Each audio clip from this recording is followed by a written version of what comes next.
ठाकुर जी अब धीरे धीरे धीरे धीरे ऊधमन में निपुण है रहे हैं। दुनिया के बालक जैसे जैसे बड़े होते हैं, समझदार होते हैं, हमारे ठाकुर जी जैसे जैसे बड़े हैं रहे हैं, वैसे वैसे ऊधमी बनते जा रहे हैं। आहा,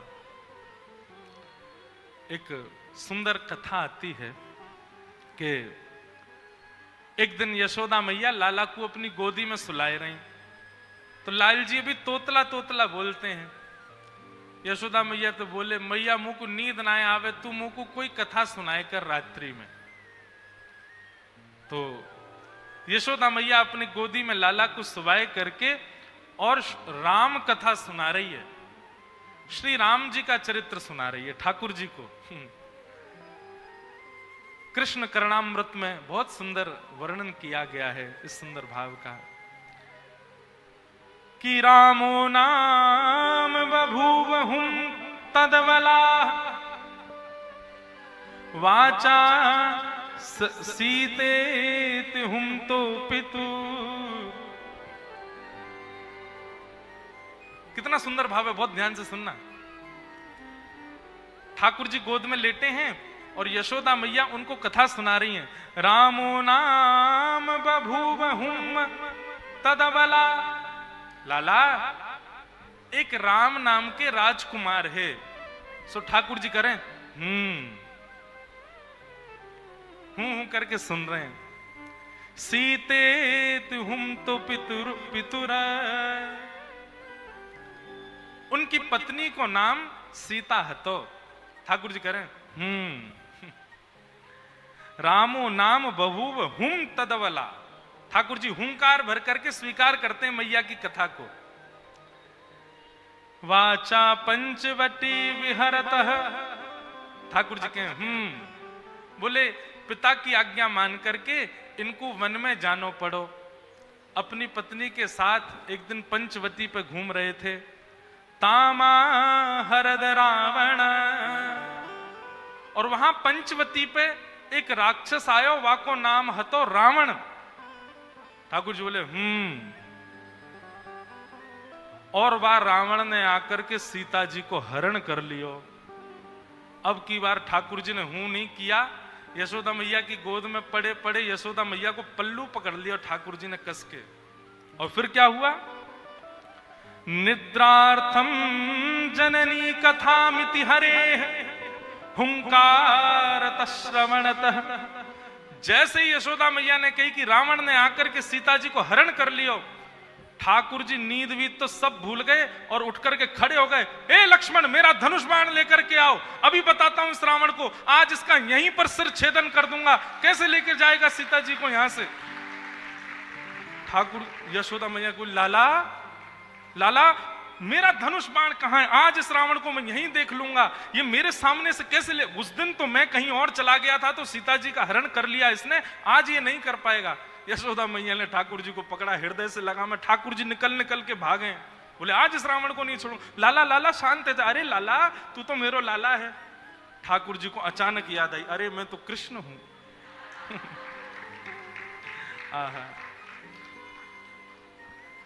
निद्रार्थम जननी कथामिति हरे हुंकारतः श्रवणतः सौमित्रे कवधु धनु धनु धनुरिति व्याघ्रागिरः पातुना। इस प्रकार ठाकुर जी कभी कभी आवेश में आ जाते, भूल जाते कि मैं कृष्ण हूं। वह दिन से यशोदा मैया ने गांठ बांध ली, याकू रामलीला नहीं सुनाऊंगी, क्योंकि जब जब राम जी को चरित्र सुनाऊं याकू तो आवेश आ जाए, ये उठ के खड़ो हो जाए। ऐसे ठाकुर जी की मधुर लीला।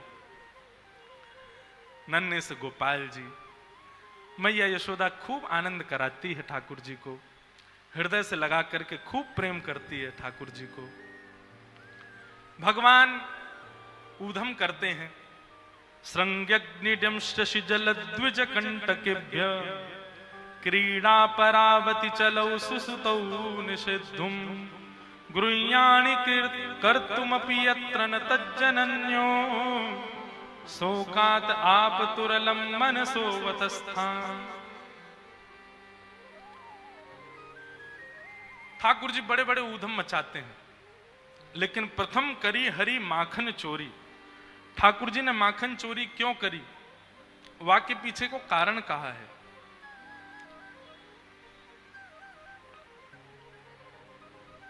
अब हमारा मन तो होता है कि हम विस्तार से एक एक लीला कह दें, पर समय इतनी जोर से भागता है।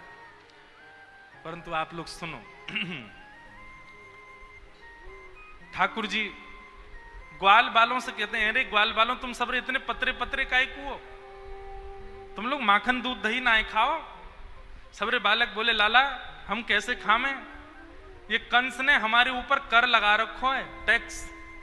सब ब्रजवासीन को अपने अपने घर को सब माखन मथुरा में जमा करवानो पड़े।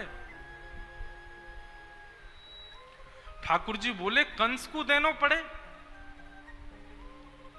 भगवान बोले अब मेरी आयु इतनी छोटी है, अभी मैं समझावे जाऊंगा कोई मानेगा नहीं मेरी बात को, बड़े है कि समझाऊंगा, लेकिन अभी कहा करूं, अभी कैसे दूध घी दही मथुरा जावे से रोकूं। सो ठाकुर जी ने सब ग्वाल बालन से कही भैया देखो राजी राजी नहीं मिले तो चोरी करके खाएंगे। ब्रजवासी सब बोले लाला तू जो कहेगो सो करेंगे, लेकिन चोरी ना करेंगे। ठाकुर जी बोले क्यों, चोरी क्यों ना करोगे।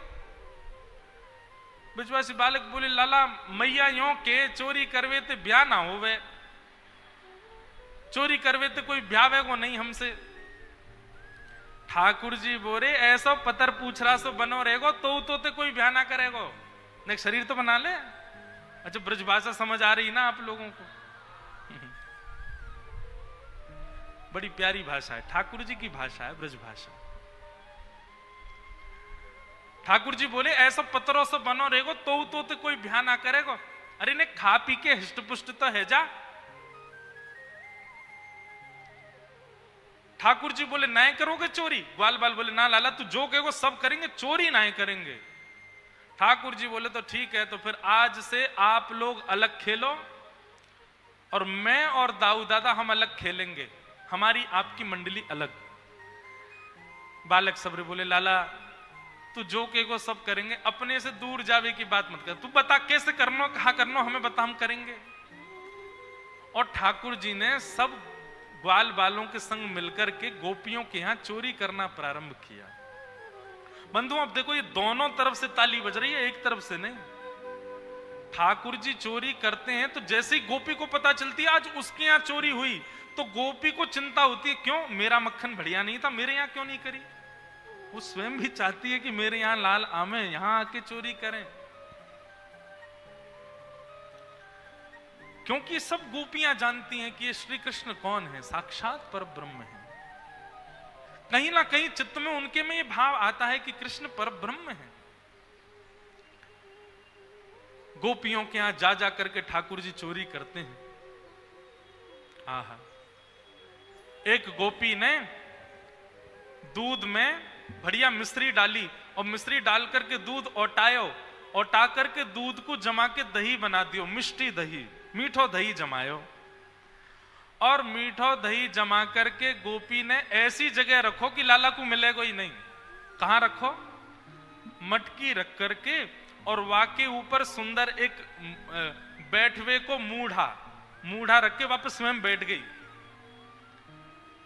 ठाकुर जी आ गए। ठाकुर जी आकर बोले और भाभी जी कहा हेरो है। गोपी बोली कछु ना हेरो, लाला तू कैसे आए हो यहां पे। ठाकुर जी बोले सुगंधी आ रही है, कहीं पे ऐसा लग रहा है कि चेंटी लगवे वारी है बहुत जल्दी। गोपी बोली लाला मैंने आज मीठो दही रखो है, लेकिन मैं तू को शर्त लगाऊं, यदि तेने ढूंढ लियो तो सबरो तेरो, और यदि तू नहीं ढूंढ पायो तो आज के बाद वचन दे तू मेरे यहां चोरी ना करेगो। ठाकुर जी बोले देख हम ते शर्त मत लगावे। गोपी बोली ना तो ते शर्त लगाऊंगी, यदि तेने ढूंढ लियो तो पूरा दही तेरो, और यदि तू नहीं ढूंढ पायो आज तो आज के बाद मेरे घर चोरी ना करेगो। ठाकुर जी बोले ठीक है लगी। इतने में ही भगवान ने कहा कियो, ग्वाल बाल सब संगे है। अच्छा इतने ट्रेंड हो गए हैं कुछ ही दिनों में कि इशारों से ही समझ जाते हैं सब ग्वाल बाल ठाकुर जी क्या कह रहे हैं। वर्णन करते हैं सुकाचार्य जी, वत्सान मुंचन क्वचित समय क्रोश संजात हास। ठाकुर जी ने सब ग्वाल बालों को इशारा किया क्या इशारा किया? बोले शाम का समय हो गया है, गैया दोहने का समय हो गया है, बाहर जाओ और गायों के सब बछड़ा बछिया खोल के भाग जाओ, सब रो दूध बछड़ा बछिया पी जाएंगे, दूध काढ़वे को मिलेगा ही ना। इतने में ही ग्वाल बाल दौड़ करके गए और गौशाला में जाके सब बछड़ा बछिया खोल दिए और बछड़ा बछिया अपने अपने मैयान के थनन के मुख में लगा करके और पीन लगे। इतने में ही सब ग्वाल बाल आए, अरे गोपी तू यहां बैठी है, मां तेरी गैयान को सबरो दूध पी गए बछड़ा बछिया। गोपी ने उठ करके खिड़की में से देखी तो सब बछड़ा बछिया दूध पी रहे हैं, तुरंत भागी गौशाला को। ठाकुर जी ने मूढ़ा उठा के दूर किया और मिष्टी दही गोद में लेकर बोले हम ते शर्त लगावेगी हैं, लेकर के बैठ गए। ऐसा ऐसा उधम मचावे ठाकुर जी। एक गोपी के यहां गए, वहां के यहां जाकर के 4 3 2 1 और सबसे ऊपर ठाकुर जी वाने दूध दही ना रखो है, अधोटो दूध। अधोटो दूध मतलब जब दूध ओटते ओटते आधा रह जाए, 5 किलो दूध ओटाओ और वो 2.5 किलो बचे, तब समझो वो अधोटा दूध। अधोटो दूध रखो मटकी में। ठाकुर जी ने नीचे कंकड़ी मारी और जैसी धार निकलने लगी अपनी ओक में भर के वाकू पीन लगे। और ठाकुर जी की ओक में से जो नीचे छलक रहा है वो सब ग्वाल बाल मुख खोल करके सबरे ग्वाल बाल पी रहे हैं। इतने में ही गोपी डंडा लेकर के आई और आकर के जैसे ही ठाकुर जी को मारवे लगी, ग्वाल बाल तो सबरे नीचे तो भाग गए, ठाकुर जी लटके रह गए। ठाकुर बोले देख गोपी हम गिर जाएंगे नीचे। बोले यही मारे तो आई हूं, गिर तो नीचे, आज तो पकड़ के ले जाऊंगी। आहा, ठाकुर जी बोले कहा करूं, कैसे भागूं? सोई ठाकुर जी ने वो छिद्र में से जो दूध निकल रहे हो ना, वहां में नीचे ऐसे मुख लगा करके वो दूध अपने मुंह में भर लियो और जैसे तैसे ठाकुर जी नीचे आ गए और मुंह फुला के खड़े हो गए। गोपी बोली ऐसे क्या खड़ा है? गोपी बोली कहा भयो? जैसे ही वो गोपी ने एक समीप गई, भर गंडूस मुख दे मारी। आहा, ऐसी पिचकारी मारी वाकी आंखन में, पिचकारी मार करके ठाकुर जी चौकड़ी मार के वहां से भाज गए। गोपी की स्थिति क्या हुई है? गोपी तो आंख मीड़े महाराज, पानी डाल डाल करके आंखन को मीड़े। सुबह से शाम है गई लेकिन वाके नेत्र धुलनो बंद नहीं भयो। दूसरी गोपी आई आकर के बोली हेरी तू सुबह ते आंख धो रही, तेरी आंख लाल पड़ गई, तू काई को ना रुक रही? अरे अब दूध वूध सब साफ है गयो। तब वो गोपी कह रही है अरे तू को कहा बताऊं, दूध तो निकल गयो, आंख तो साफ है गई, लेकिन ऐसे मुंह फुला के वो नंद नंदन की छवि मेरे नेत्रन में बैठ गई। अब और कुछ दिखे ही ना रहे मुझको, मैं कहां जाऊं? वो छवि मेरे नेत्रन में बैठ गई, मैं कहां जाऊं अब? ऐसे ठाकुर जी सब ग्वाल वालों के संग लीला करते हैं, सब गोपियों को संग सुख करते हैं, उनको आनंदित करते हैं। एक दिन सब गोपियों ने जाकर के यशोदा मैया से शिकायत कर दी। यशोदा मैया ने लाला को बुला करके कही लाला तेरी चोरी की बड़ी शिकायत आ रही है, मुझको है रे तू चोरी करे? ठाकुर जी ब्लैकमेल कर रहे हैं, इमोशनल ब्लैकमेल, सूरदास जी की वाणी में। मैं नहीं माखन खायो मैया मोरी, मैं नहीं दही चुरायो। आप लोग जो सुनते हैं ना मैं नहीं माखन खायो, वो केवल एक शब्द सूरदास जी का लिया हुआ, पूरा पद ऐसे है, सुनो पूरा पद कैसे। ठाकुर जी यशोदा मैया से कह रहे हैं मैं नहीं माखन खायो मैया मोरी, मैं नहीं दही चुरायो। मैया तू मुंह पे शक करे, तू अपने लाला पे शक कर रही है। बहुत ध्यान से सुनो मैया, मेरी स्थिति पता है तो है? मैया बोली क्या स्थिति है तेरी? 3.5 वर्ष के गोपाल जी बता रहे हैं भोर भय गैयन के पाछे, मधुवन माही पठायो, 4 प्रहर वन बंशी वट भट क्यों सांस परे घर आयो। मैया सवेरे हेती मैं नेक्सो 3.5 बरस को लाला तेरो, सुबह हेती लकुटी हाथ में लेकर के बंसी लेकर के तेरी गैयान को चरावे जाऊं मैं बंशी बट पे, और 4 प्रहर धूप ताप कछु ना देखूं, एक पेड़ के नीचे बैठ के छांव लेता रहूं, मैं तेरी गैयान की रखवारी करूं पूरे दिन। और जब शाम है जाए मैया, थक जाऊं हार जाऊं पसीना पसीना है जाऊं, तब तेरी गैयान को समेट के लेके आऊं मैं, और तू मुंह पे शक कर रही है। ठाकुर जी इमोशनल ब्लैकमेल कर रहे हैं यशोदा मैया को। ना ना ठीक है मैया, ठीक है कर ले, तू अपने मन की कर ले आज। मैं बालक बैयन को छोटो, छीको कही विध पायो।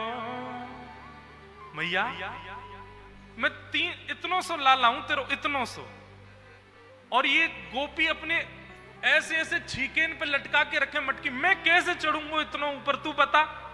तेने सोची कभी इतने ऊंचे छीके पे बंधी भई मटकी मैं कैसे फोड़ के खा सकूं? मैं तो नेक्स्ट हूं मैया। ग्वाल बाल सब बेर करे हैं, बरबस मुख लपटायो। एक गोपी बोली मैया ये नेक्सो बालक है, या की बात में मत नहीं हो, 4 ग्वाला 3 ग्वाला 3 ऐसे करके ऊपर चढ़ जाए। ठाकुर जी बोले मैया सांची बताऊं, 4 ग्वाला 3 ग्वाला 2 ग्वाला फिर 1 ग्वाला, ये सबरे चोरी करें, और चोरी करके जब पकड़े जाए ना तो अपनी मुट्ठी में माखन भर के लिया में, और मोह पकड़ के जबरदस्ती मेरे मुंह पे लगा के कहें यऊ ने चोरी करी है। मैया मैं चोरी ना करूं, बरबस मुख लिपटायो। ठाकुर जी कह रहे हैं मैया, अच्छा यशोदा मैया अभी भी गुस्से में देख रही है ठाकुर जी को, तो ठाकुर जी कहते हैं मैया तू जननी मन की अति भोरी,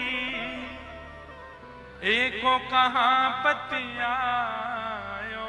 मैया तू बहुत भोरी है, और पता काहे को भोरी है? क्योंकि मैं हूं तो भोरा हूं। भोरे लाला की मैया भोरी, तेरो दोष ना है मैया, तू मेरी मैया या हमारे तू बहुत भोरी है। बता दुनिया उल्टो खेत, ये मेरो बालक है या हमारे भोरो है। ठाकुर जी कह रहे मैया तेरो भोरो भारो में छोरा, या हमारे तू भी भोरी है बड़ी। लेकिन मैया अब बहुत है गई, अब मैं याते ऊपर सहन ना कर पा रहा हूं मैया। और इतने में ठाकुर जी दौड़ करके गए और गैया हांकने वाली लकुटी और बंसी लेकर के आए, और मैया की गोद में धर के बोले ये ले अपनी लकुटी कमरिया, बहुत ही नाच नचायो। मैया जेले अपनी कारी कमरिया और जेले अपनी लकुटी, अब कोई और ते गैया हकवैयो, मैं तो ना जाऊंगा। अब यशोदा मैया बोली अच्छा मैं तो भेजू ना हूं, तू जबरदस्ती जावे गैयान को लेके। मैया अभी भी तो को मुंह पे दया नहीं आ रही है ना? मैया बोली ना आ रही मुंह दया। ठाकुर जी बोले ठीक है मैया, उम्र है गई मेरी भी, अब तो बड़ा बूढ़ा है गऊ मैं हूं, अब तू घर संभालियो, नंद बाबा को ध्यान रख, मैं तो घर छोड़ के जा रहा हूं अब। सूरदास तब बिहस यशोदा, सुतले कंठ बिठायो। और जैसे ही ठाकुर जी कमरिया लकुट देकर के नंद भवन छोड़ के जान लगे, बोले मैया अब दूसरो लाला ढूंढ लियो, मैं तो जा रहा हूं अब छोड़ छाड़ के। रोज चोरी को इल्जाम लगाते मुंह पे, हैं कोई बात ही ना है, मैं आदमी को आदमी ना समझ रहे हैं। मैं नेक्सो से लाला, मैं बार बार कह रहा हूं मैंने चोरी ना करी, इन गोपिन की बात न माने, तू मेरी बात ना मान नहीं है। जैसे ही ठाकुर जी घर छोड़ के जान लगे, यशोदा मैया तो घबराहट होने लगी, हाथ पांव फूल गए मैया के, दौड़ करके गई। और सूरदास तब बिहस यशोदा, सुतले कंठ लगायो। और तब यशोदा मैया कह रही हैं ते नहीं माखन खायो लाला मेरे, ते नहीं दही चुरायो। मैया जब ठाकुर जी घर छोड़ के जान लगे, बोले मैया अब दूसरो लाला ढूंढ लियो, मैं तो जा रहा हूं अब छोड़ छाड़ के। रोज चोरी को इल्जाम लगाते मुंह पे, हैं कोई बात ही ना है, मैं आदमी को आदमी ना समझ रहे हैं। लाला मैंने मान ली, तेने नाय खाया माखन, तेने नाय पियो दही। मैया की गोद में चढ़ गए और मैया से बोले मैया अब एक काम कर, बोले कहा जो छड़ी लेके तू मोकू डरावे वही छड़ी को उठा और भगा इन गोपीन को, यहां पीछे पड़ी रहे 24 घंटा मेरे, और सब गोपीन को लेकर के यशोदा मैया भगा रही है। यशोदा मैया के कंठ से लग गए। ठाकुर जी बोले मैया तू को मुंह पे भरोसा है ना, मैं ना करूं चोरी? बोले हाँ लाला मुंह को तो पे बहुत भरोसा है। मैया एक बात कहूं, थोड़ी सी तो चोरी करी मैंने, नहीं कहीं करी, ज्यादा ना करी। लाला देख देख तू अब मान गयो ना बात को? बोले मैया लेकिन मैं आज सौगंध खा के अब नहीं करूंगा चोरी। लेकिन मैया बा के बदले मुंह को कुछ चाहिए। बोले कहा चाहिए? ठाकुर जी कह रहे हैं सौ खाऊं पर घर ना जाऊं मैया, अब ना करूंगो चोरी, अब ना करूंगो चोरी। पर भैया बा के बदले मुंह को कहा देगी? बोले तू जो कहेगो सो दूंगी। बोले अच्छा तो पर सांची कह कब लावेगी मोह कुत दुल्हन गोरी। मैया मैं चोरी करना आज से ही छोड़ दूंगा, पर वाके काजे तो को मेरो ब्याह कराना पड़ेगा। आहा ब्याह की बात सुन करके तो यशोदा मैया बड़ी खुश है गई। अरे मैया नेक्स्ट सो लाला, अरे लाला तो पे मोह धोबो आवे ना, तो को खवाबो पिवाबो भी मैं करूं और ब्याह करेगो। मैया अब उम्र है गई, अब का बुढ़ापे में ब्याह करेगी मेरो? 3.5 बरस को है गयो मैं, अब मेरो ब्याह कर दे तू। यशोदा मैया कह रही है अच्छा ना कर रही ब्याह तो बता। ठाकुर जी बोले ना करेगी मेरो ब्याह? वो ना करूंगी। वो ठीक है तो मेरो एक सखा मधुमंगल वा को ब्याह है गयो, मैं बाकी बहू ले आऊंगो, मेरे सखा कोई बहू ले आऊंगो मैं, तो तू मत करे मेरो ब्याह। अच्छा मैया बोली लाला एक बात बता, तू ब्याह करेगो बहू कैसी चाहिए तो? ठाकुर जी बता रहे हैं भोरी सी होए सुभग छोटी, सुआ सारी नाक आंख मोटी, और तोते छुपाए मुख घूंघट में मुस्का जाए थोड़ी थोड़ी। मैया सुन ले कैसी बहू चाहिए? बोले बता। बोले छोटी सी होए सुभग छोटी। मैया छोटी सी लियो। मैया बोली इतना बड़ा तू बहू कितनी बड़ी लाऊं? बोले इतनी बड़ी लिया कि मेरे जेब में धर के गैया चरावे चली जाए करे मेरे संग, इतनी सी लिया मैं जेब में धर के ले जाए करूं, और जब मेरा मन करे करे मैं जेब से निकाल के बात कर ले करूं मैया, ऐसी बहू लिया। मैया बोली अच्छा, और आंख बड़ी मोटी मोटी हो, तोता जैसी बाकी नाक हो मैया, और मैया ऐसी हो घूंघट कर करके डोलती रहे पूरे आंगन में, तोते तो मुख ही ना दिखावे तो कुछ छुपा के रहे तो शर्माती रहे, ऐसी बहू लिया। मैया बोली लाला एक बात बता, तो ये सब बतावे कौन है, कौन सिखावे? बोले मेरे गुरु है ना श्री दामा तन सुखा मन सुखा धन, ये सबरे बताते रहे। मैया बोली आज आन दे तेरे सखान ने बताऊंगी मैं। और ठीक है लाला मैं ढूंढूंगी। बोले मैया ढूंढूंगी? मैंने तू को वचन दियो है कि मैं चोरी करना छोड़ दूंगा, लेकिन बाकी बदले मेरो ब्याह करा। मैया बोली तो करा दूंगी। बोले करा दूंगी ना मैया, अभी ब्याह जाऊंगा मैं तो। मैया एक बात तो ये समझाऊं, मैया मैं ब्याह जाऊंगा लेकिन मेरी एक बात सुन ले।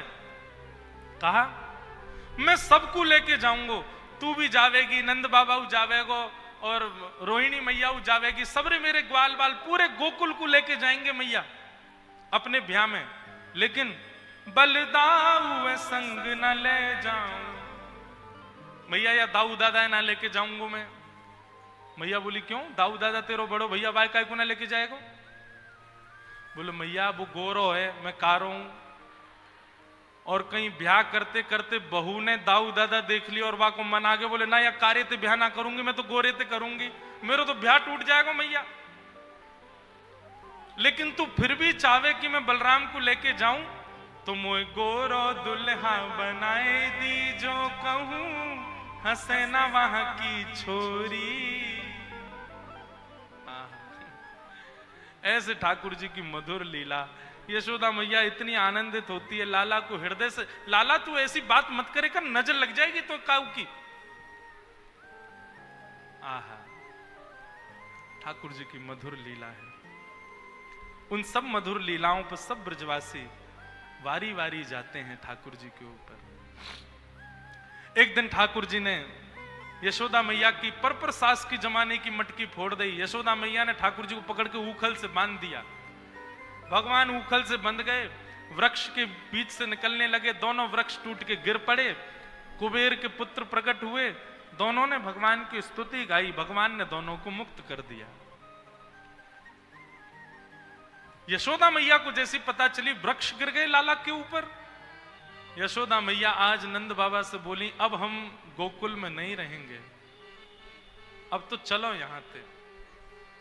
और नंद बाबा यशोदा मैया अपने बालकन को लेके सब गोकुल वासीन के संग अब नए वन में चले गए, और उस वन का नाम है श्री वृंदावन।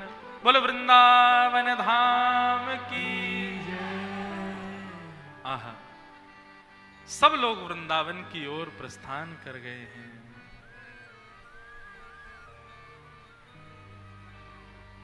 कैसा है वृंदावन। ठाकुर जी सब ब्रजवासियों के साथ वृंदावन पहुंच गए, और वृंदावन जाकर के ठाकुर जी मधुर आनंद कर रहे हैं सबके साथ। ठाकुर जी को वृंदावन लाया गया, समस्त ब्रजवासी अब गोकुल से वृंदावन आ गए हैं। और वृंदावन आकर के ठाकुर जी इतने प्रसन्न हैं, इतनी प्रसन्नता ठाकुर जी को कहीं नहीं मिलती जितनी वृंदावन में मिलती है। वृंदावन है ही ऐसा, क्योंकि श्री वृंदावन धाम का निर्माण स्वयं श्री जी ने अपने हाथ से किया है। श्री किशोरी जी के हाथों से निर्मित है वृंदावन। वृंदावन का एक एक कण, वृंदावन के एक एक वृक्ष, वृंदावन के एक एक पत्र, वृंदावन में जन्म लेने वाले ब्रजवासी, वृंदावन में जन्म लेने वाले छोटी से छोटी कीट भी श्री जी की ही आज्ञा से वृंदावन में आते हैं। और इस बात का प्रमाण अनेक स्थानों पर प्राप्त होता है कि वृंदावन ब्रह्मा जी की कृति नहीं है, वृंदावन किसी देवी देवता का कृपा प्रसाद नहीं है। वृंदावन तो हमारी श्यामा जी किशोरी जी के भाव से निर्मित है। वृंदावन में बंधुओं किसी में दोष दिख भी जाए ना तो भी क्षमा मांग लेना, चाहे वो दोष वास्तविक भी क्यों ना हो, फिर भी वृंदावन में दोष मत देखो। श्री जी के अनुग्रह से वृंदावन का निर्माण हुआ है, इसलिए ठाकुर जी को बहुत प्रिय है। भगवान ने इतनी सारी लीलाएं की, लेकिन केवल वृंदावन के लिए यह बात लिखी जाती है, वृंदावनम संप्रविश्य सर्वकाल सुखावहम। सर्वकाल सुखावहम का अर्थ क्या है?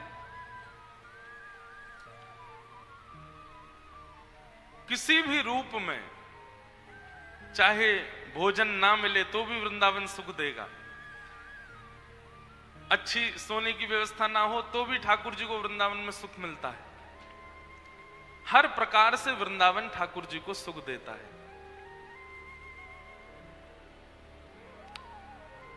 एक बहुत सुंदर पद है कि वृंदावन कोई सामान्य भूमि नहीं, पृथ्वी नहीं, हमारी आपकी तरह वृंदावन भी ठाकुर जी का एक सेवक है। वृंदावन को समझना भी भैया बड़ो ऊंची बात है, वृंदावन सामान्य नहीं है। रसिक जनन की सेवा करो, रसिक जनन को संग करो, वृंदावन को नित्य भजो, वृंदावन को नित्य पूजो, ब्रजवासीन के घर जाए जाए करके मधुकरी पाओ, यमुना जी की उपासना करो, तब जाकर के कहीं वृंदावन समझ में आएगो। श्री जी और ठाकुर जी तो फिर भी बहुत दूर की बात है, सामान्य नहीं है वृंदावन। श्री हरिराम व्यास जी कहते हैं कि जहां श्री राधा चरण रेणु की कमला लेत बलैया, जहां श्री राधा चरण रेणु की कमला लेत बलैया, कनक कोटि कोटिक लगत जिए भजिए कुंवर कन्हैया। वृंदावन सांचो धन भैया।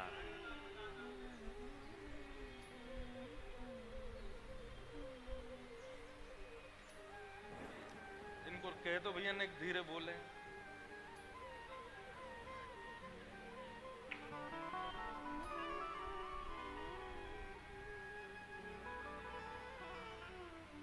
बोलो वृंदावन बिहारी लाल की।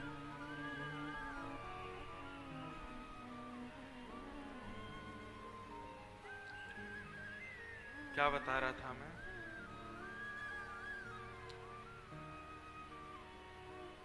वृंदावन सांचो धन भैया। अद्भुत है वृंदावन। बंधुओं विश्वास माने तो हमारे वृंदावन के रसिक जन जो है ना, वे भजन करते करते करते भजन करना जब प्रारंभ करते हैं तो सबसे पहले देखो वृंदावन आने वालों ठाकुर जी को भजता है, और ठाकुर जी का भजन जब परिपक्व होने लग जाता है तो वो परिपक्वता में श्री जी को भजने लग जाता है। और जब श्री जी के भजन में परिपक्वता, ऐसा नहीं कि श्री जी के भजन में कभी परिपक्वता आएगी, पर हाँ श्री जी का भजन करते करते जब एक स्थिति में आ जाओगे तो फिर आप ब्रजवासियों को भजने लगोगे। ठाकुर जी के भजन में परिपक्वता आएगी तो श्री जी का भजन प्रारंभ होगा। श्री जी के भजन में थोड़ा एक स्तर प्राप्त हो जाएगा तो ब्रजवासियों का भजन प्रारंभ हो जाएगा। और जब ब्रजवासियों के भजन में परिपक्वता आएगी तो रसिक जनों से प्रेम हो जाएगा, रसिक जनों की स्थिति प्राप्त होगी। और जब रसिक जनन को खूब संग कर लोगे तो स्थिति ये होगी कि फिर आप वृंदावन को भजने लगोगे। श्याम सुंदर के भजन को फल है श्री राधा रानी को भजन, श्री किशोरी जी के भजन को फल है ब्रजवासी और रसिक जनन को भजन, और ब्रजवासी और रसिक जनन के भजन को फल है वृंदावन को भजन, वृंदावन को स्मरण। किशोरी जी कृपा करती हैं, ठाकुर जी कृपा करते हैं, ब्रजवासी कृपा करते हैं, रसिक जन कृपा करते हैं, यमुना जी कृपा करती हैं। ये सब जब कृपा करते हैं तब वृंदावन प्रिय लगता है। ऐसा नहीं है कि वृंदावन में रहने वाले रसिक जन रोज मंदिर जाते हैं, नहीं। ठीक है, किसी किसी का नियम है रोज मंदिर जाना है, पर जब भजन परिपक्व हो जाता है, वृंदावन समझ में आने लग जाता है, तो वो इस भेद को समझ जाते हैं कि भाई श्यामा श्याम केवल मंदिर में थोड़ी बैठे हैं, हम जहां वृंदावन में बैठे हैं ये पूरा वृंदावन ही श्यामा श्याम को स्वरूप है।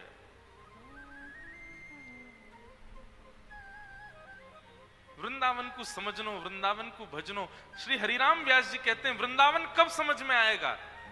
तब कहते हैं कनक कूट कोटिक लग तजिए, कनक कूट कोटिक लग तजिए।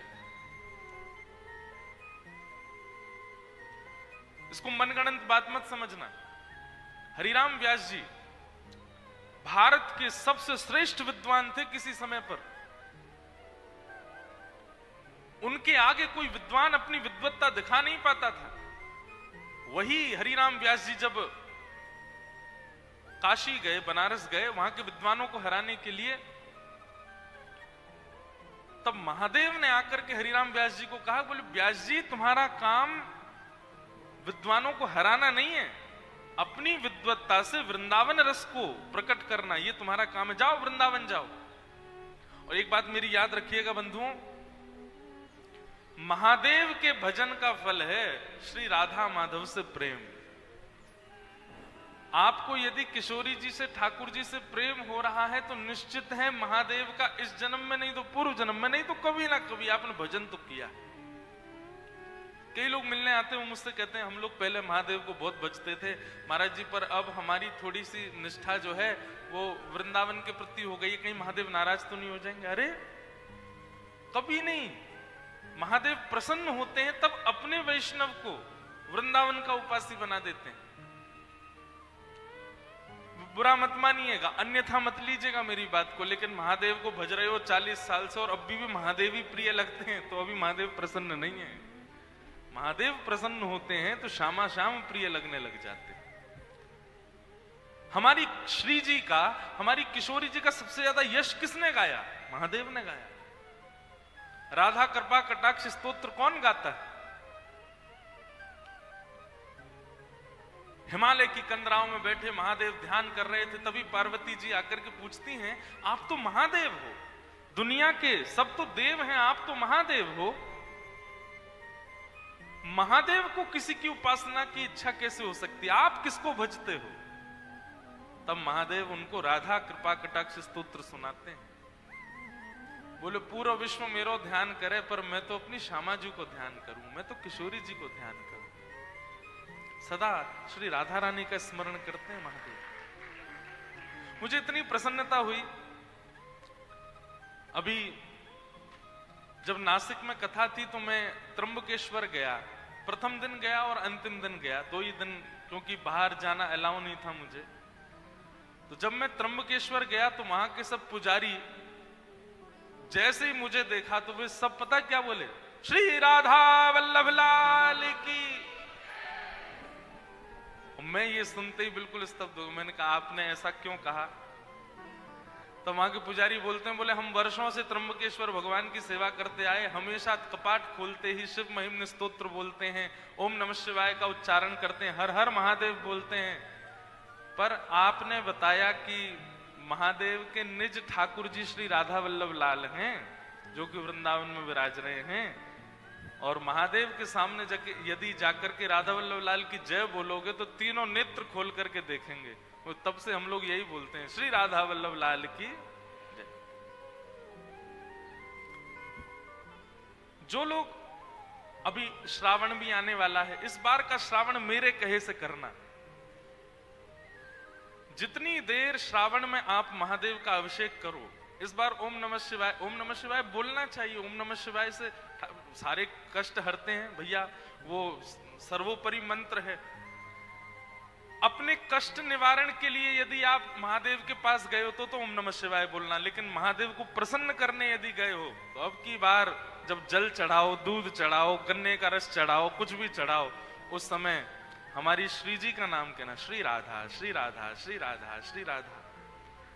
आप अनुभव करेंगे महादेव के रोए खड़े हो जाएंगे, महादेव आनंदित हो जाएंगे।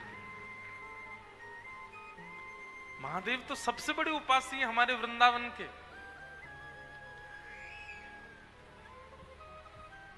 तो श्री हरिराम व्यास जी उन काशी गए, काशी से महादेव ने उनको भेजा, अरे व्यास जी आप अपनी विद्वत्ता से विद्वानों को हरा रहे हो, ये सब छोड़ो, जाओ वृंदावन। वृंदावन जाकर के अपनी विद्वत्ता से वृंदावन यश को गाओ। वो हरिराम व्यास जी जब वृंदावन आते हैं तब गाते हैं, कनक कूट कोटिक लगते जिए, भजिए कुंवर कन्हैया, हेरी मेरो वृंदावन साचो धन भैया। कनक कूट कोटिक लग तजिए, बोले मेरू पर्वत के समान धन संपत्ति आदि मिलने के बाद भी उनका त्याग कर दो, सब तज हरि भज, सब छोड़ छाड़ करके जब कृष्ण को भजोगे, श्री जी को भजोगे, तब वृंदावन रस समझ में आएगा। वृंदावन रस समझने के लिए संसारी रस को त्यागना तो पड़ेगा। प्रेम नगर की सकरी है गलियां, प्रेम नगर की सकरी है गलियां, तामें दो ना समान मुसाफिर प्रेम नगर मत जा। प्रेम नगर कहते हैं हमारे वृंदावन को। कई लोग कहते हैं महाराज जी वृंदावन में बड़ी छोटी छोटी गलियां हैं। क्यों हैं छोटी छोटी गलियां? तामें दो ना समान यदि आपके चित्त में प्रेम आ गया वृंदावन के प्रति, तो वृंदावन आपके चित्त में आने से पहले झांक करके देखेगा कि आपके चित्त में कोई और तो नहीं है। यदि कोई भी चित्त में हुआ तो वृंदावन नहीं प्रवेश करेगा। प्रेम नगर मत जा, प्रेम नगर का पंथ कठिन है, प्रेम नगर का पंथ कठिन है, तामे ना चल पाए मुसाफिर प्रेम नगर मत जा। लोग बात कहते हैं महाराज जी आशीर्वाद दो, या फिर दरबार में आके प्रार्थना करते होंगे कि हमें ब्रजवास मिल जाए, हमें वृंदावनवास मिल जाए। माफ कीजिएगा, क्षमा कीजिएगा, जैसे उल्लासनगर में रहते हो, जैसे मुंबई में रहते हो, जैसे पुणे में रहते हो, जैसे पूरी दुनिया में रहते हो, वैसे ही जाकर के वृंदावन रहे तो अपराध करोगे आप वृंदावन में। जैसे सब जगह रहे वैसे ही वृंदावन में रहे, तो फिर वृंदावन क्यों रहे आप? वहीं रहते जहां थे। वृंदावन में रहो तो भैया वृंदावन का रूप अलग है, वृंदावन का स्वरूप अलग है। सुनना चाहेंगे? अच्छा, ये जो फॉर्मूला ये हम पे लागू नहीं होता, क्योंकि हम तो ब्रजवासी, हमारा जन्म वृंदावन को है। हम तो चलते फिरते वृंदावन ही है, ब्रजवासी से वृंदावन ही है। ये उन पर लागू है जो वृंदावन आकर के रहना चाहते हैं। प्रातः तिष्ठ टले टले विटपिनाम ग्रामेषु भिक्षामटः स्वच्छन्दं पिबयामुनं जलमलं चीराणि कंथां कुरु सम्मानं कलयाति घोरगरलं नीचपुमानं क्षुधा श्री राधा मुरली रवो ब्रज सखे वृंदावनम मात्यज। वृंदावन में ज्यादा टिप टॉप बन के नहीं रहना चाहिए। वृंदावन में कैसे रहो? सहज रहो, सरल रहो, सामान्य रहो। आप कहोगे क्यों? अरे इसके पीछे लॉजिक है भैया। सब लोग इधर देखो, ध्यान से सुनो। 2 ही दिन की बात है आज, और कल परसों से तान दुपट्टा सोते रहना है। सोओगे कब आप लोग? 6 बजे तो कथा ही होती है। ये तो 2 बजे जहां कथा होती है वहां हम बोलते हैं कल से सोना। वृंदावन में ज्यादा सज धज के नहीं रहो। क्यों भैया? पहली बात तो वृंदावन में श्रृंगार करने को अधिकार केवल श्यामा श्याम को है। ब्याह में दुल्हा दुल्हन से ज्यादा सज के अगर चले गए तो बताओ कितनी बुरी बात है। ये अत्याचार किया कि नहीं आपने दुल्हा दुल्हन के साथ? आप इतने बढ़िया बन के गए, सब आपको देख रहे हैं, उनको कोई देख ही नहीं रहा है। अरे ब्याह में दुल्हा से न कम सजो, दुल्हन से न कम सजो, दुल्हन वो लगे आप नहीं। सही है कि नहीं बात? और कोई इतनी ज्यादा सज धज के चलो जाए ब्याह में, उन्हें दुल्हन तो सामने पर लग ही रही है। लेकिन वृंदावन में ऐसा नहीं है। वृंदावन में दुल्हन तो हमारी श्यामा जू है। आप जबरदस्ती क्यों ज्यादा श्रृंगार करो? पहली बात तो ये कि वृंदावन में सजवे को अधिकार केवल श्यामा श्याम को, बाकी सब तो सामान्य रहो। दूसरी बात, वृंदावन में ज्यादा सज धज के रहने की आवश्यकता क्यों नहीं है? बोले भैया इतने सामान्य रहो, इतने सहज रहो कि लाल जी को आप पे दया आ जाए, काउदना वही पकड़ के आपको श्रृंगार कर दें, काउदना वही आपको सजा दें। यहाँ पे तो मैं सजाऊं है, तू बड़ा ऐसा घूमे है, सामान्य सा बनो। और जा दिन शाम सुंदर श्रृंगार करेंगे ना, बाद ना सवरे श्रृंगार फीके रह जाएंगे। मीराबाई श्रृंगार थोड़ी करती हैं, मीराबाई सामान्य रहती हैं, लेकिन उनके चेहरे पर फिर भी सुंदरता क्यों दिख रही है लोगों को? क्योंकि उनका श्रृंगार ठाकुर जी करते हैं। सूरदास के पास नेत्र नहीं है, बिना नेत्र का व्यक्ति, बिना नेत्र के सूरदास जी क्यों सुंदर लगते हैं सबको? क्योंकि उनका श्रृंगार ठाकुर जी करते हैं वृंदावन में। श्री हितहरिवंश महाप्रभु, उनके चरित्र में ऐसा वर्णन आता है कि एक बार एक राजा ने उनको देख लिया महाराज, वो व्याकुल ही रहता था कि इनको देखूं, इनको देखूं, इनको देखूं, जबकि कुछ नहीं करते थे, कोई ऐसा लीपापोती नहीं मुख पर। क्यों लगते थे सुंदर? क्योंकि श्याम सुंदर श्रृंगार करते।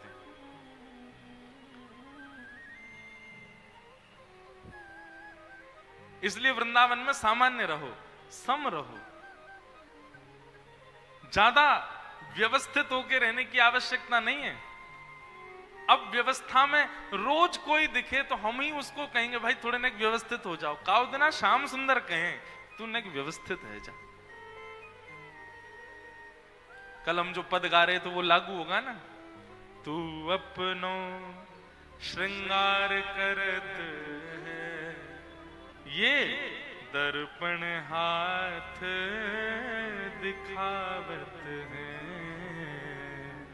तू है सखी बड़ भाग बड़ी, नंदलाल तेरे घर आवत है।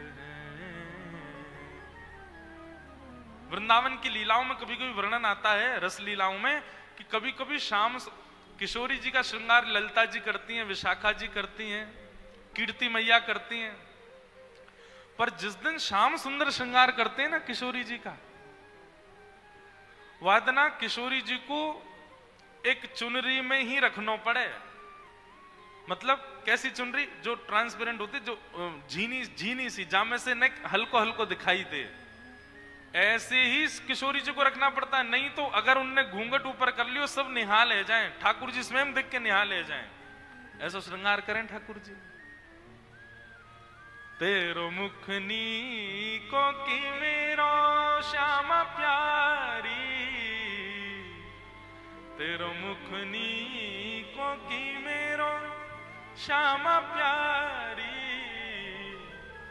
दर्पण ले बैठो मृगनैनी, सांची कहो वृष भानु दुलारी।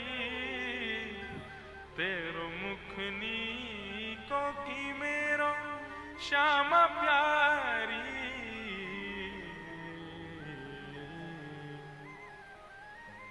तो वृंदावन में सम रहो, सामान्य रहो। क्यों? दो कारण। प्रथम कारण, तो वहां दुल्हा दुल्हन बैठे, उनको ही सजन दो, तुम काहे को सज रहे हो। और दूसरा कारण कि हमारी सम रूप पर, हमारे सामान्य वेशभूषा पर काउ दिन ठाकुर जी रीझ जाएं, और रीझ करके ठाकुर जी हमारा श्रृंगार कर दें। अच्छा देखो, इसका एक उदाहरण बताएं। महादेव, महादेव से ज्यादा सम और सरल रहने वाला कोई दूसरा देवता नहीं है। पूरी दुनिया में चले जाओ, महादेव कैसे बैठे हैं? भभूति रमाए बाबा भोलानाथ आए। भभूति रमाए बैठे हैं, गले में सर्प, कानन में कुंडल, ध्याये नित्यम महेशम रजतगिरि निभम चारु चंद्रावतंशम रत्ना कल्पोज्वलांगम पयुषमृगवरा भीति हस्तम प्रसन्नम पद्मासीनम समन्ता स्तुतमर गणै व्याधि कृत्यम वसानम विश्वाद्यम विश्ववंद्यम अखिल भयहरम पंचवक्रम त्रिनेत्रम। कितने सम रहते हैं महादेव। ये देखो, ये ऊपर विराज रहे हैं झूलेलाल जी के बगल में, कैसे सम। लेकिन इनका वृंदावन में दर्शन करो। वृंदावन में कैसे हैं? नथनी पहन रखी है, आंखन में काजर लगा रखो है, गले में नवलखा को हार पहन रखो है, होठन में लालिमा लगा रखी है, गाल में लाल लाल गुलाबी गुलाबी जैसे गुलाब जामुन धरे हो ऐसे कर रखे हैं, और महाराज मांग में सिंदूर भर रखो है, जटा केश बना ली है, और ऊपर से लगाए सुंदर चुनरी ओढ़ करके बिल्कुल सज धज करके। ऐसा श्रृंगार, ऐसा रूप, ऐसा स्वरूप पूरे विश्व में नहीं है महादेव का जैसा हमारे वृंदावन में। क्यों? क्योंकि वृंदावन में श्रृंगार श्याम सुंदर ने किया है महादेव का। वृंदावन में श्रृंगार मत करो, वृंदावन में सम रहो। सबसे पहली बात, वृंदावन में रहो तो ऐसे रहो। दूसरी बात, ग्रामेषु भिक्षामट। वृंदावन में दूसरा कार्य आपको सबसे विशेष यह करना पड़ेगा कि वृंदावन में स्वयं निर्माण करके कुछ मत पाओ, अब वो बात अलग है कि किसी की अगर परंपरा में ऐसा है कि वो स्वपाकी है आदि, कोई बीमार है, वो उन सब के लिए ये सब लागू नहीं है। जो ठीक है, फिट हैं, वो क्या करें, स्वयं बना करके कुछ मत पाओ और किसी से बनवा करके कुछ मत पाओ, तो ब्रजवासिन के घर से मांग के पाओ। बहुत बहुत सामान्य बात लगती है सुनने में, करने में उतनी कठिन है, लेकिन यदि कर लोगे आप याद करोगे फिर मुझे। एक बार प्रयास तो करके देखो, वृंदावन जब जाओ, और सुनो मेरे घर मत आइयो आप लोग, क्योंकि आते ही सीधे बोलोगे हम तो उल्लासनगर से आए, वसंत शाह दरबार से आए। अपरिचित जगह पे जाओ जहां आपका परिचय नहीं हो, क्योंकि ये बात मैं कथा में कहता हूं, मेरी मैया मोड़ रोज डांटे बोले इतनी भीड़ लगी रहे पूरे दिन, कहां ते पवाऊं सबन ने। आप पाओ वहां पे कोई बात, अपरिचित के यहां जाओ, जिसको आप जानते नहीं हो, जिस घर को आप जानते वहां जाओ, वहां जाकर के मधुकरी मांग के पाओ। मधुकरी का नियम है, अंजलि में जितना आता है, इसको अंजलि कहते हैं, इसमें जितना आए केवल उतना पाना है, उससे अतिरिक्त नहीं। और इसी में पाना है, थाली में नहीं। वृंदावन लोग बाग भागते तो बहुत हैं, वृंदावन में भीड़ तो बहुत हो रही है, पर वृंदावन की तरह रह कौन रहा है जैसा वृंदावन में रहना चाहिए। ग्रामेषु भिक्षामट, ब्रजवासी के यहां जाकर के अंजलि फैला लो, डोरबेल बजा देना, आए जैसी कोई, हाँ भैया बताओ कहां से आए हो भैया लाला, बोले आपके घर में जो बनो हो सो हमको दे दो, थोड़ो सो दे दो। और सुनो, यदि वो लाकर के दे दे तो बड़ी कृपा, और यदि हो के भैया कहीं और चलो जाए यहां ना आए तो समझियो और ज्यादा कृपा। फटकार के भगा दे तो फिर कोई और के घर जाओ। और इसमें लज्जा नहीं करना, ठाकुर जी तो बिन बुलाए डोले इनके घर। अरे सो चटक मटक सो ठाकुर, तीनों लोकन हूं मैं नाय। वो अंतरा कैसे है, बिना बुलाए डोले घर घर, बिना बुलाए डोले घर घर। बिन बुलाए, कोई गोपी बुलावे थोड़ी है, जबरदस्ती घुस जाए वहां के घर में। और मांग के खानो तो मैं कह रहा हूं ठाकुर जी तो छीन के खा जाए गोपीन सो। जिस वृंदावन में गोपियों की यहां छीन छीन करके चोरी कर करके परब्रह्म खा रहा है, वहां हम मांग के नहीं खा सकते, मांग के पाओ। तो वृंदावन का दूसरा नियम क्या है, वृंदावन में किसी ब्रजवासी के घर की मधुकरी पाओ। और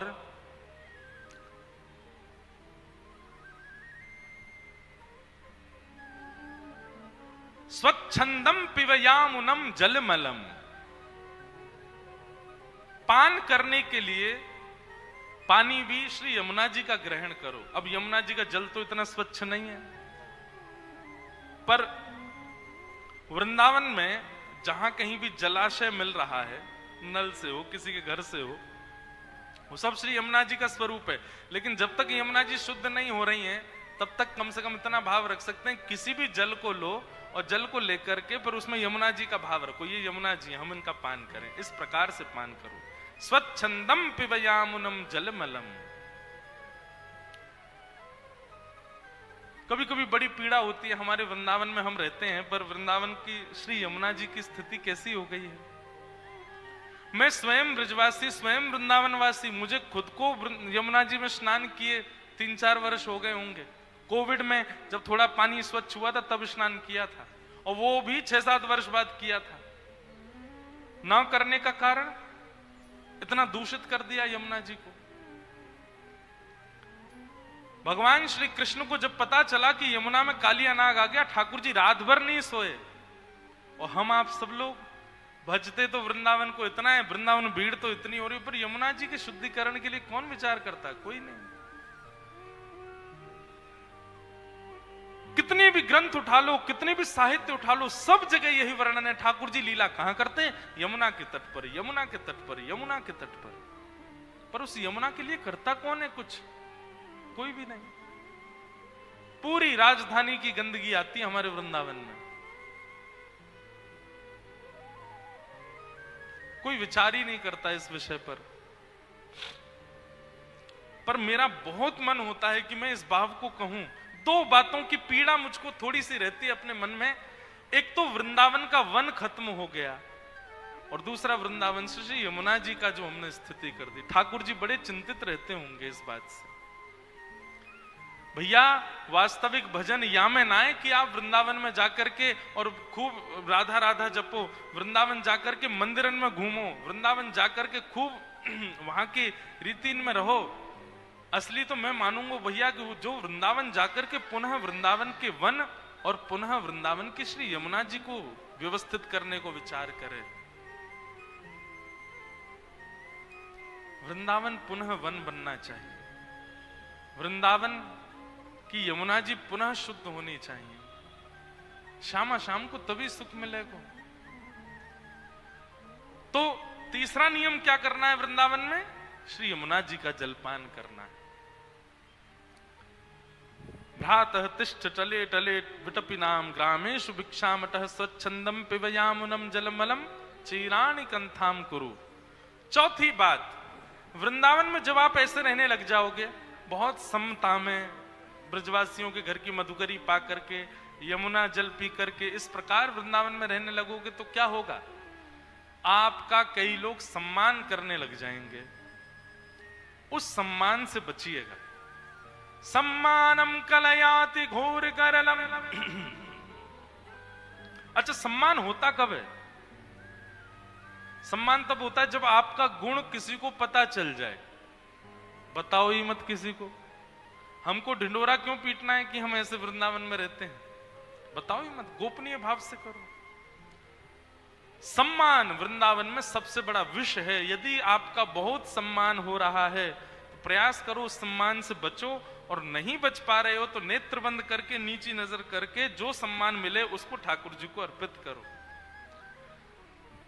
ठाकुर जी को जिसको वृंदावन से भगाना होता है उसको सम्मान दिलवाते हैं वृंदावन में। ये उल्टी रीति है वृंदावन की। वहां ठाकुर जी को सम्मान ना किया ब्रजवासी ने, हम अपने सम्मान के काजे जा रहे हैं। सम्मानम कलयाति घोर गरलम नीचपुमानम शुधा। और यदि वृंदावन में कोई ब्रजवासी तुमसे नाराज है जाए, तुमसे नाराज है कि तुमको अपशब्द बोल दे, तो यूं समझ जाएंगे बस अब कृपा हो गई वृंदावन की, हम तो कोई नाराज है क्यों, बर तुरंत फिर मना लेना उसको, ज्यादा देर नाराज नहीं रहे। नाराज होकर के दो चार बात आपसे कह दे, समझ जाना बस अब यही कृपा है।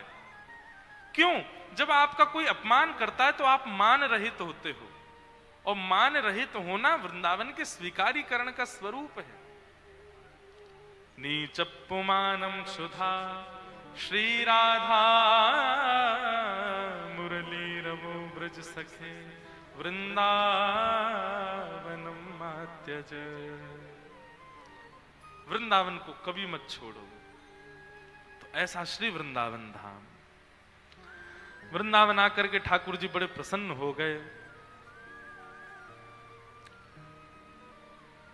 भगवान ने सबसे पहले अघासुर का वध किया। ये अघासुर जो है ये एक सर्प के रूप में आया था। ठाकुर जी अपने ग्वाल बालों के संग वृंदावन में भोजन करने के लिए गए। अघासुर ने अपना मुख खोला, इतना बड़ा मुख खोला कि मानो ऐसा लगा कोई गुफा है। ठाकुर जी सब ग्वाल बालों के संग जैसे ही उसके मुख में प्रवेश किया, उसने अपना मुख बंद करके विष उगलना प्रारंभ किया।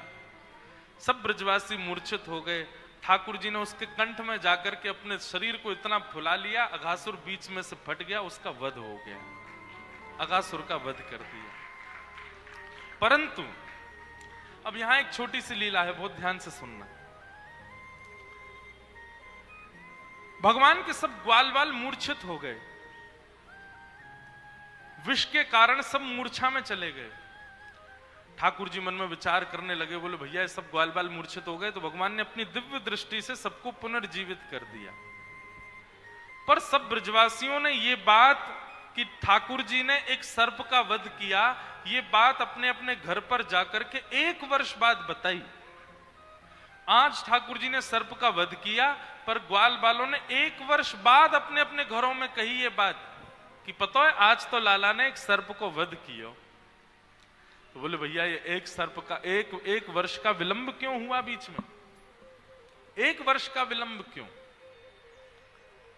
तब यहां कथा आती है कि जब ठाकुर जी ने सब ग्वाल बालों को दिव्य दृष्टि से पुनर्जीवित किया तो भगवान सब ग्वाल बालों के संग बैठ करके वनभोज करने लगे। सब ग्वाल बालों के संग बैठ करके ठाकुर जी वनभोज कर रहे हैं।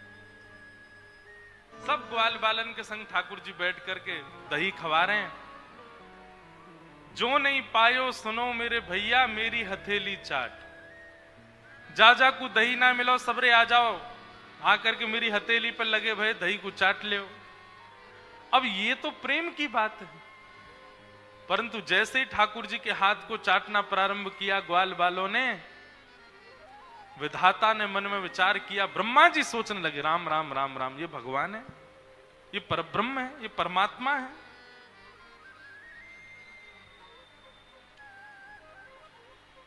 और जैसे ही संशय प्रकट हुआ, संशय प्रकट होते ही ब्रह्मा जी ने विचार कर लिया कि ये परब्रह्म नहीं हो सकते। और अवसर पाकर के ठाकुर जी हाथ धोने गए थे जमुना जी में। यहां सब ग्वाल बाल बैठे सब सामग्री समेट रहे थे। ब्रह्मा जी आए और सब ग्वाल बालों का हरण करके अपने साथ ले गए।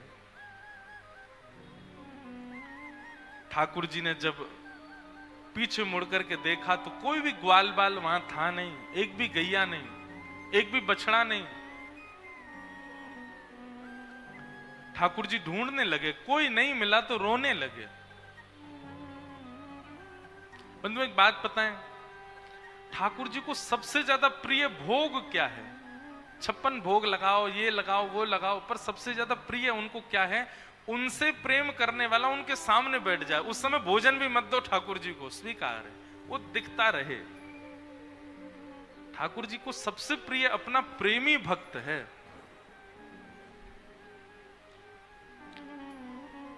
अभी यहां कल कथा पूरी करके हम परसों जा रहे हैं जगन्नाथपुरी।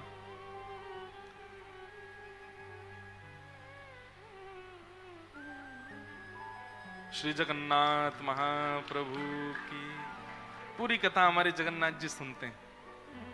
आपको पता है इनका ऐसा स्वरूप क्यों है? ये 2 भुजाएं, ये ऐसा पेट, ऐसा मुख,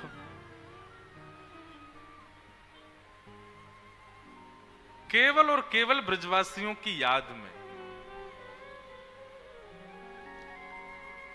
प्रेम की 10 अवस्थाएं होती हैं।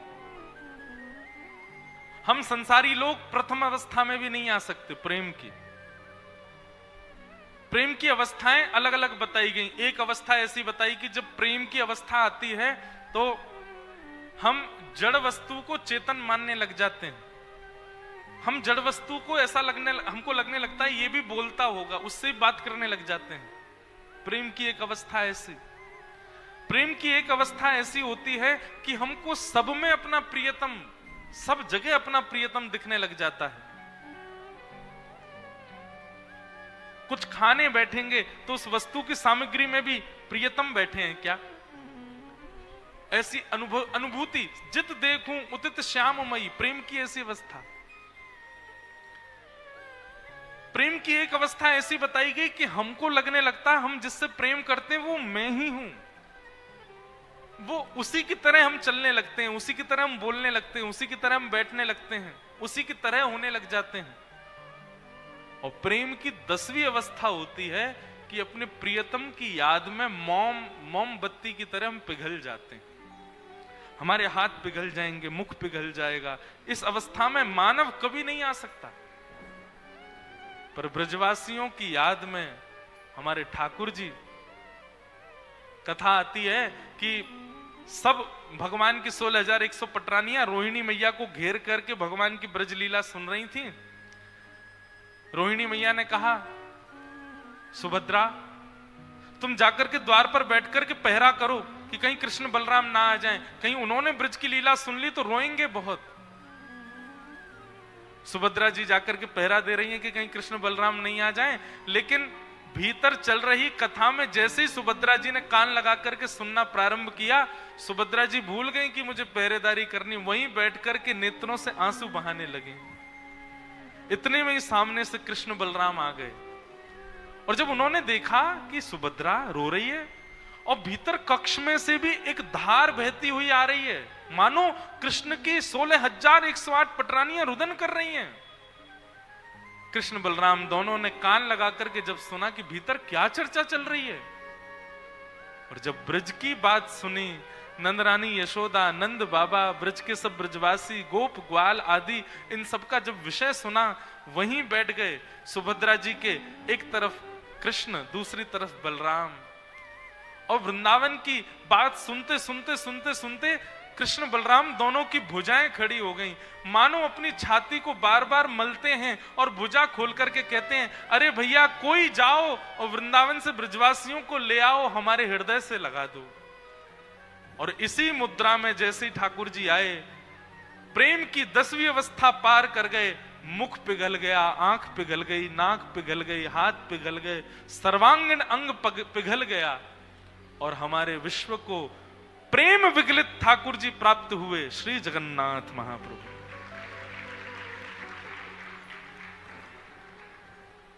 मैं साईं हमारे श्री गिरधर लाल जी साल में एक बार जगन्नाथ जी का वेश धारण करते हैं, रूप धारण करते हैं, रथ यात्रा वाले दिन। हमारे गिरधर लाल जी के ऐसे ही नेत्र बनाते हैं, और ये 2 भुजाएं इनको हम वस्त्र के अंदर करके और 2 भुजा ऐसी बना देते हैं।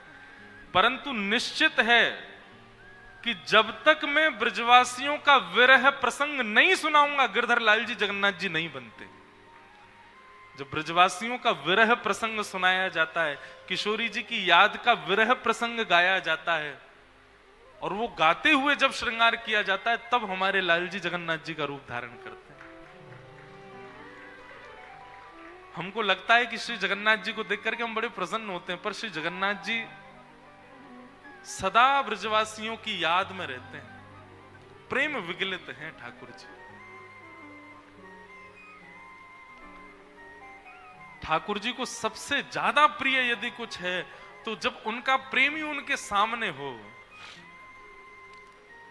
मैं क्या करता हूं कथाओं में, हम प्रेम नहीं करते ठाकुर जी से, हम तो केवल दिखावा करते हैं, बनावटी प्रेम है हम लोगों का। वास्तविक हमसे प्रेम श्री ठाकुर जी करते हैं। हम तो बनावटी लोग हैं, हम लोगों जैसी एक्टिंग कोई नहीं कर सकता, हम तो एक्टर लोग हैं, नाटक करते हैं केवल। ठाकुर जी हैं वास्तविक प्रेमी। तो नहीं तो सोचो, हमारी छोटी सी क्रिया, हमारा तनिक सा प्रयास, हमारा थोड़ा सा भी अगर ठाकुर जी के प्रेम के प्रति थोड़ा सा भी हम पद बढ़ाते हैं, ठाकुर जी कितने ज्यादा कृपा कर देते हैं हमारे ऊपर। मानो जैसे तैयार बैठे हो, फेंटा बांध करके बैठे हो, तू अनेक आ तो सही मेरे पास, मैं दौड़ के तेरे पास आऊंगा।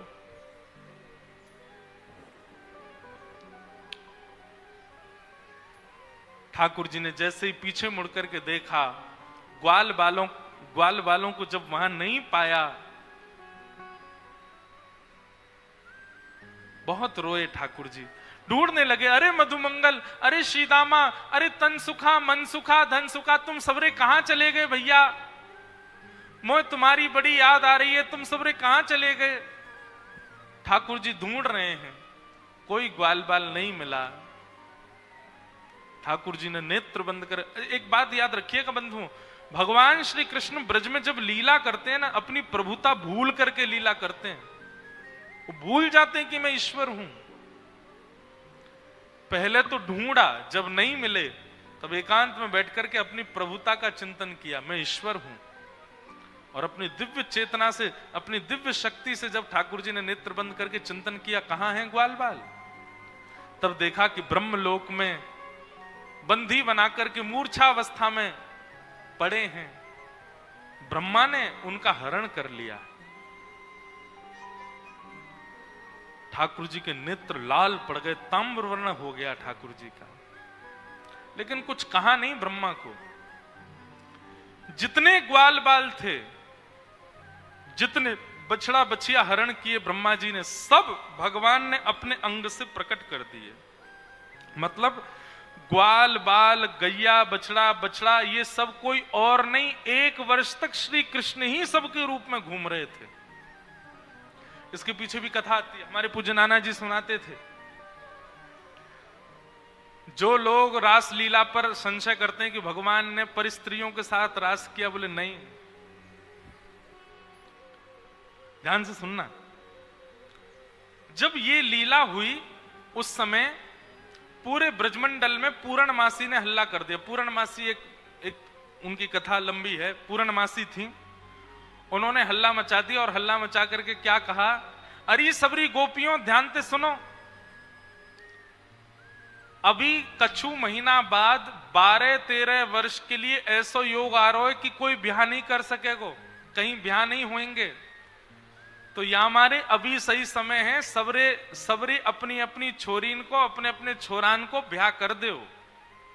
और उस समय ब्रजमंडल में जितने भी गोप ग्वाल थे वो सब श्री कृष्ण ही थे, क्योंकि ब्रह्मा जी हरण करके ले गए थे बाकी सबका।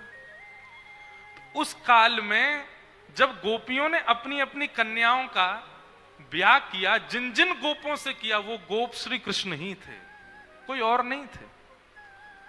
तो एक प्रकार से ब्रजमंडल की समस्त गोपियों का विवाह श्री कृष्ण के साथ हुआ उसी काल में। पहली बात। दूसरी बात, जब ठाकुर जी यशोदा मैया की गोद में बैठे रहते हैं, यशोदा मैया का दुग्ध पान करते हैं, तो नंद भवन की 9 लाख गैया और गोकुल की सब गैया सब मन में विचार करें, बोले कि भैया काश हमारो लाला भी कन्हैया हो तो हमारे थन से मुख लगा करके पीतो तो हमें बड़ा सुख मिलता। ठाकुर जी बोले चिंता मत करो, तुम्हारी इच्छा भी पूरी करूंगा। और जब ब्रह्मा जी ने सारे बछड़ा बछियाओं का हरण कर लिया तो सारे बछड़ा बछियाओं के रूप में भी श्री कृष्ण आ गए, और श्री कृष्ण जाकर के थन लगा करके जैसे ही पीते हैं, आज गैयाओं को भी सुख मिलता। उनको ये नहीं लगता हमारा बछड़ा दूध पी रहा हो, उनको लगता है अत्यंत कोमल श्री कृष्ण ही अपने मुख से दुग्ध पान कर रहे हैं। तो 1 वर्ष तक सब बछड़ा, सब बछिया, सब ग्वाल बाल, इन सब के रूप में ठाकुर जी ही थे वृंदावन में। एक दिन बलराम जी महाराज ने इस बात को नोटिस किया। बलराम जी बोले, ठाकुर जी से बोले लाला मोए ब्रज में कछु अटपटो सा लग रहा है। ठाकुर जी बोले क्यों?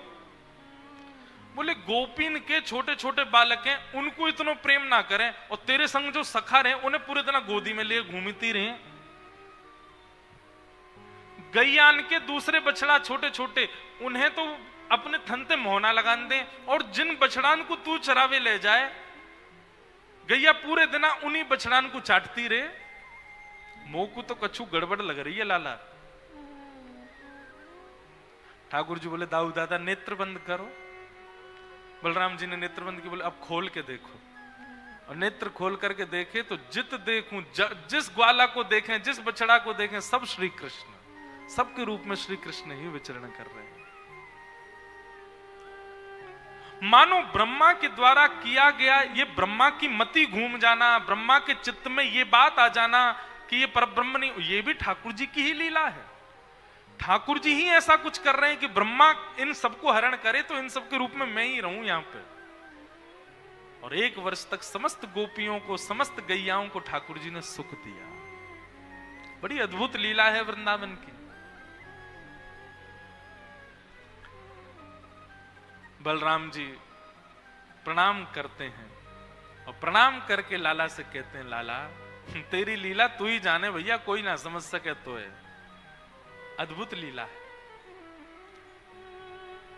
ब्रह्मा जी के मन में भाव आया, 1 वर्ष हो गए हैं, अब मैं जाकर के देखूं तो सही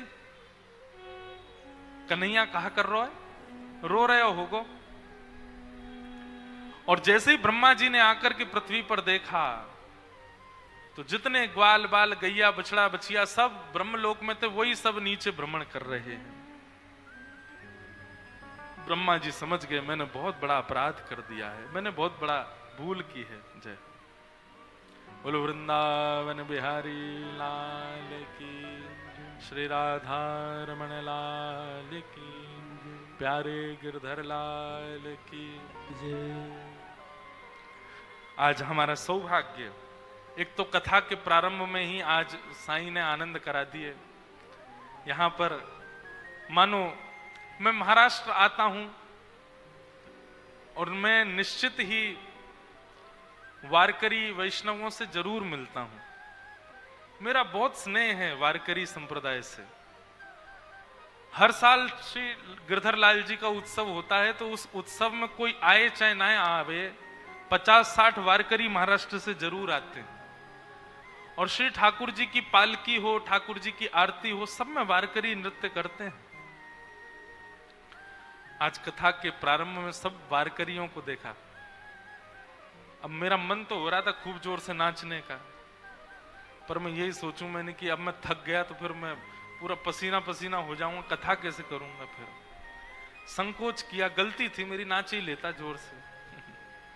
और फिर नाचने की न होड़ थोड़ी भड़ी थी तो एक बालक बेहोश हो गया गर्मी के मारे। मैंने कि अब नहीं नाच रहा, नहीं तो मेरा ही नंबर है अगला।